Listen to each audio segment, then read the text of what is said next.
Hi everyone, good afternoon. চলে আসলাম খুব সুন্দর একটা ব্লগ তোমাদের সাথে শেয়ার করার জন্য। তো আজ পৌষ সংক্রান্তি। তো পৌষ সংক্রান্তি স্পেশাল আমার ভাই মাছ মাংস দুটোটাই সকালবেলায় বাজার করে নিয়ে চলে এসেছে। তো ইভিনিং টাইম আর রাত্রে অনেক বিজি থাকে আমাদের ঘরে, যেহেতু কাজকর্ম তখন থেকে স্টার্ট হয় বেশি, তাই ওই টাইমে গিয়ে আনতে পারবে না, তাই নিয়ে চলে এসেছে। তো বলছে যে মাছটা দুপুরে রান্না করে নি, মাংসটা রাত্রে করিস। তো মাংসটা ক্লিন করে ফ্রিজে রেখে দিব, আর মাছটা দুপুরে রান্না করব। আর রাত্রে আমাদের ঘরে মাছ কেউ খেতে যায় না, তাই মাছটা দুপুরে রান্না করে নেব।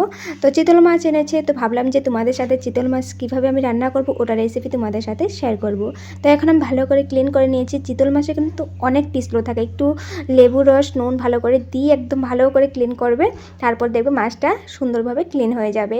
তো ক্লিন করে নিয়েছি, তো এখন ম্যারিনেট করে নিচ্ছি নুন হলুদ দিয়ে। তোমরা চাইলে একটু শুকনো লঙ্কার গুঁড়োও দিতে পারো, তো আমি আর দিলাম না। তো ভালো করে ম্যারিনেট করে এখন আমি ফ্রাই করে নেব। তারপর কী দিয়ে রান্নাটা করছি তোমাদের সাথে খুব সুন্দর করে শেয়ার করছি, তোমরা স্কিপ করো না, দেখতে থাকো আর পেজটা ফলো করে নিও।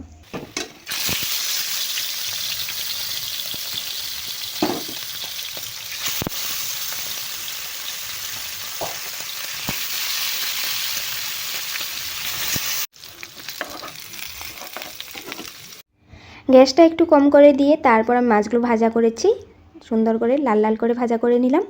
এখন আমি মশলা রেডি করব। দেখো বন্ধুরা, আমি এখন চিতল মাছের কালিয়া করব, তার জন্য আমি মশলাটা রেডি করে নিচ্ছি।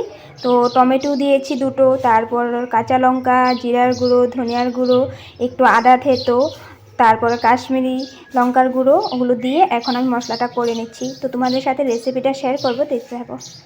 মশলাটা করে দেখো নুন আর হলুদ দিয়ে রেখেছি।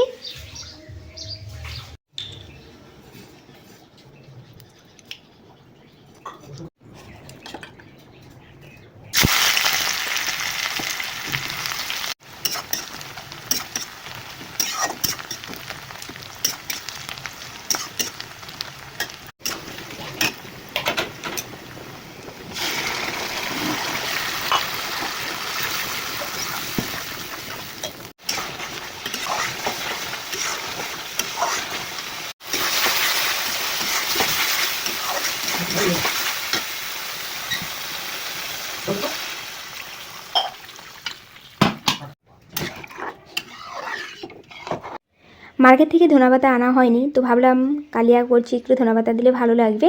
তো ভাবলাম যে বাইরে থেকে আমাদের গাছ থেকে তুলে নিই। তো আমার ছোটো ভাই লাগিয়েছিল, দেখেছিলাম, তো অনেকগুলো তোলা হয়ে গেছে, শেষ হয়ে গেছে। আর এগুলো তো যেহেতু সার দেওয়া হয়নি, খুব সুন্দর কিন্তু একটা স্মেল আছে, তাই রান্না বাড়াতে দিলে খুব ভালো লাগে খেতে। তো বেশি করে তুলে নিচ্ছি, ডালে দেওয়া যাবে। তারপর আজ আবার মা মূলা বটি করবে, আজকের দিনেই মূলা খাওয়া যাবে, কাল থেকে তো আর খাওয়া যাবে না।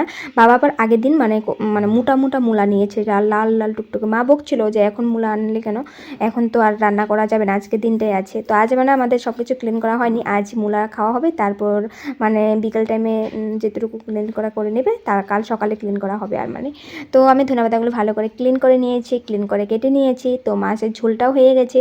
তো এখন আমি দিয়ে দিচ্ছি মাছগুলো।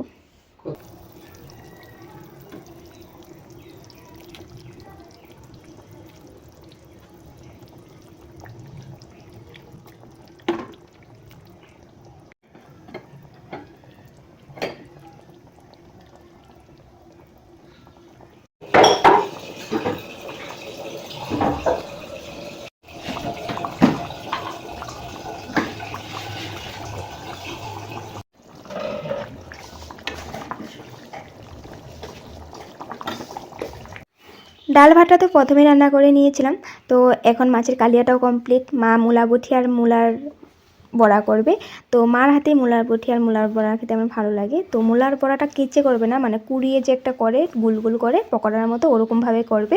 তো একটু লেট হবে ওটা করতে। তো দাদার খিদে পেয়ে গেছে, তো বললাম মাছ হয়েছে, ডাল আছে, পাঁপড় ভাজা করে দিই, খেয়ে নে। তো দাদার জন্য মাছ বাড়ছি। তো দাদা আবার মাছ খেতে না ভয় করে কাটার জন্য, তো তার জন্য বলছি যে খেয়ে দেখ, একটু অন্যরকমভাবে বানিয়েছি, তো টেস্ট করে দেখ। বলছি যে ঠিক আছে তে।